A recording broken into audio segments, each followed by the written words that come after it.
Dragon's Dogma 2 just got some pretty big news as the director Kento Kinoshita and the producer Naoto Oyama recently sat down with the magazine Automaton Media. And in this interview we find out a bunch more information about the upcoming expansion. How's it going, by the way? Mr. Hulton here. Now, let's dive right in.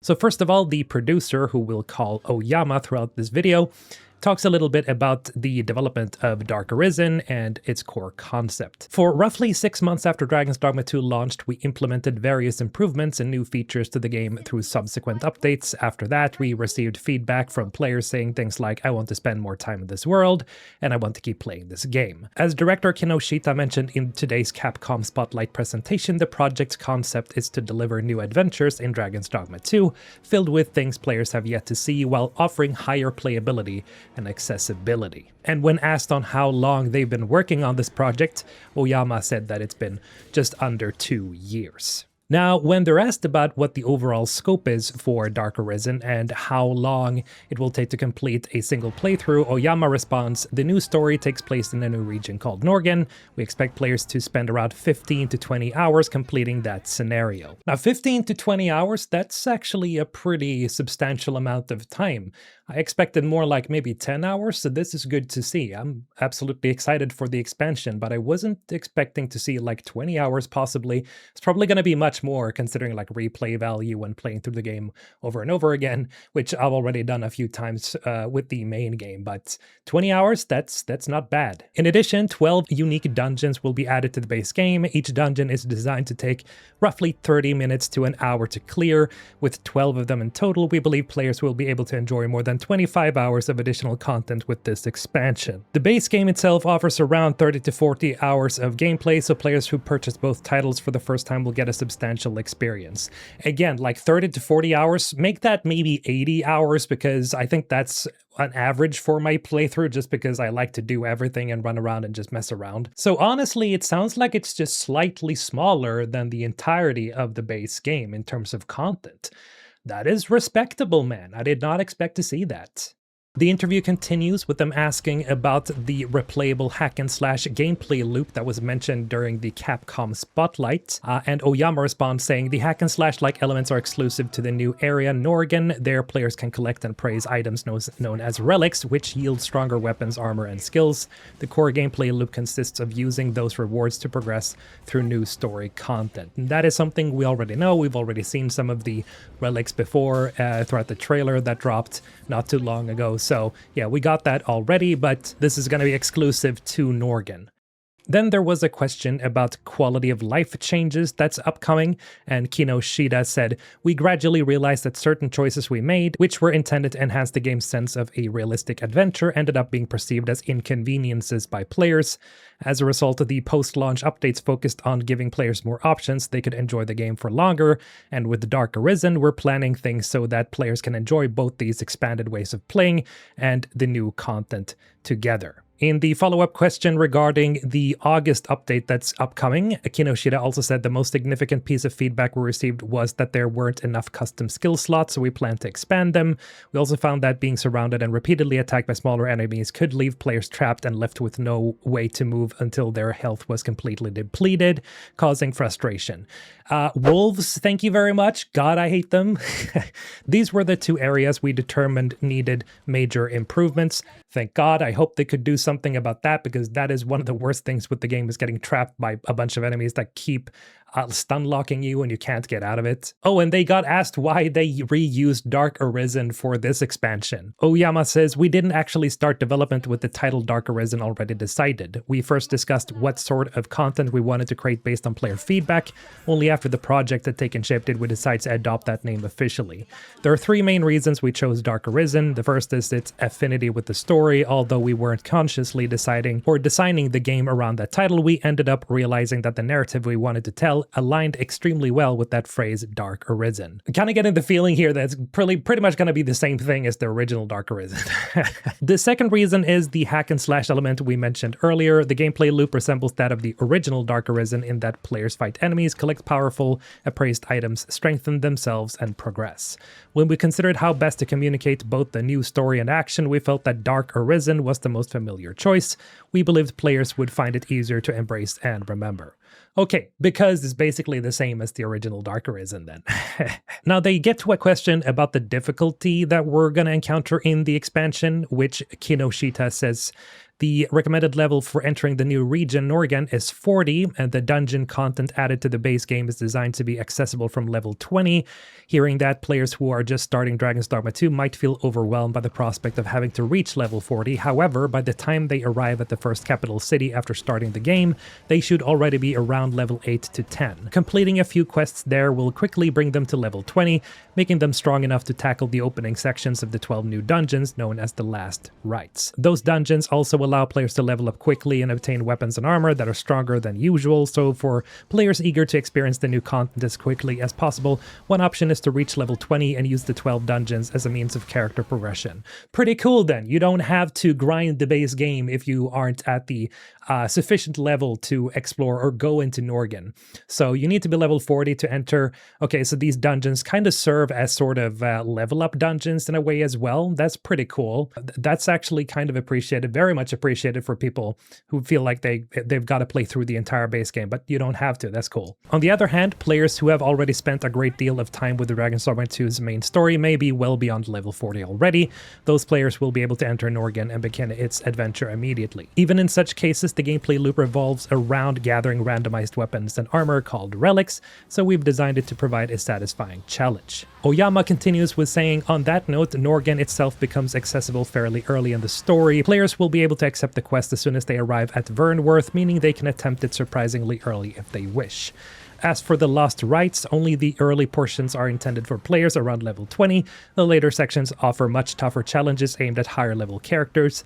At the same time, players can use the experience bonuses and other benefits from the 12 dungeons to make progressing through the main game easier as well.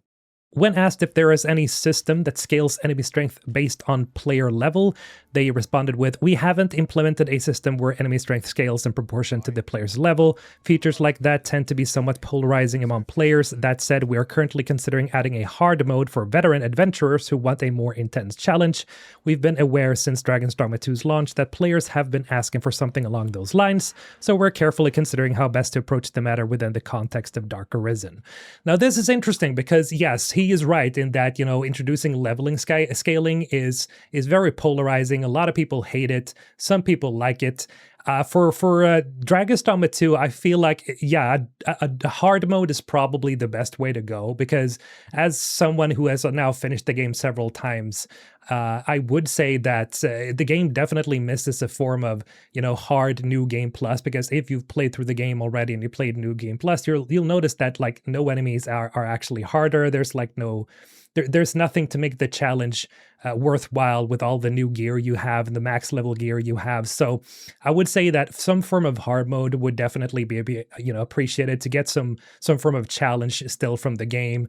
Maybe new monsters, maybe harder monsters, maybe like platinum version or silver version of monsters you've already defeated, something like that, just to make a new game plus feel like it's worth doing. When asked about the size of this new region, Norgan, and what type of advantages they have with making it more open field, Kinoshita said, "I think that with the original Dark Arisen, we succeeded in creating a specific kind of hack and slash dungeon crawling. However, simply offering more of the same thing again wouldn't have provided players with anything new or surprising.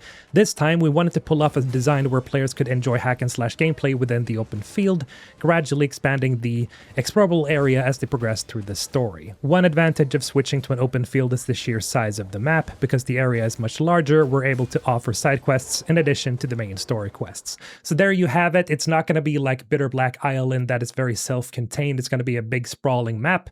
Very much looking forward to how big the map is actually going to be. Then they talk a little bit about enemy variety, it would seem here, about a Norgan setting and the monsters in it.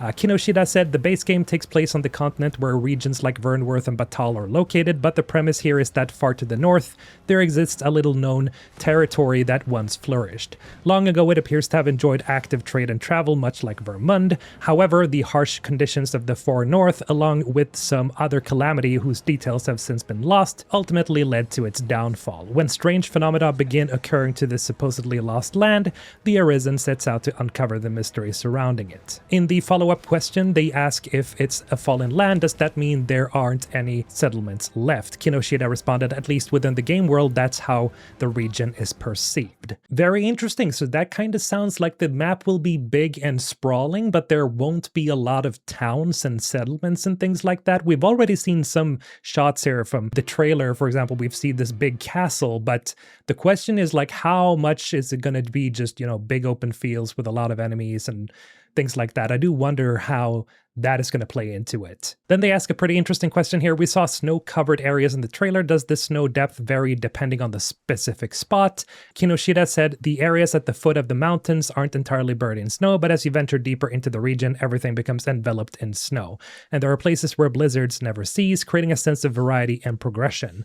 As players continue onward, they'll also begin to encounter increasingly unmistakable signs that something is wrong. Ooh, so you probably have to walk around and wander through blizzards then. That sounds pretty cool. So environmental hazards, I'm guessing? All right, so in a very interesting question here about dress up, pretty much like they're asking if there is a form of transmog system, Oyama responded yes, and he laughs. Players will be able to experience something along those lines once they reach Norgan. And when asked if there are any requirements for this, Kinoshita responded, we can't share the details just yet, but there will be gameplay elements tied to unlocking it. Okay, so you'll be needing to unlock the transmog system in that case. Of course, it's not going to be called transmog, but, you know, something along those lines where you can change your appearance and still retain the stats that you have from your armor. Like a wardrobe, pretty cool. I like it. I do wonder how extensive it's going to be though, but that sounds good because there's a lot of armor sets in Dragon's Dogma 2 that just looks really great. And I would assume that there's a lot of armor sets that are going to look really cool as well in Dark Arisen. And you'd definitely want to have some of that, you know, expressiveness that you have kind of with the character creator. So yeah, that's music to my ears, man. When asked about some of the directions for the hack and slash gameplay and if it leans more toward offering players many different ways to play or toward boosting stats, Kinoshita responded, our emphasis is on combinations. Equipment comes with randomly assigned custom skills and abilities, and we want players to enjoy replaying content in search of the combinations that suit them best. Expanding that range of playstyles have been a major focus for us. All right, so in conclusion, I'll just be lining up all of the confirmed things that was mentioned throughout this interview. First of all, there's a sort of transmog system that has been confirmed.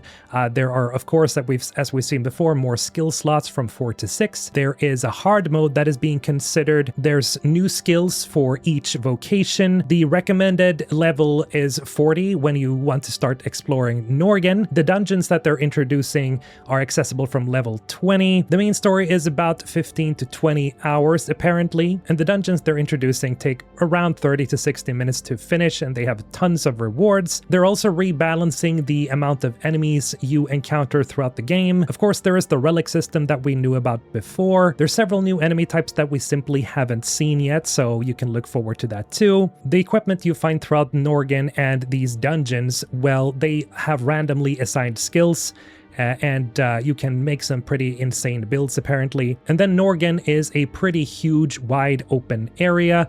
It's not really like Bitterblack Isle from the original Dark Arisen, it's much more open. And just to remind you guys, the expansion releases on October 9th on PC, Xbox, and PlayStation 5 and Switch 2.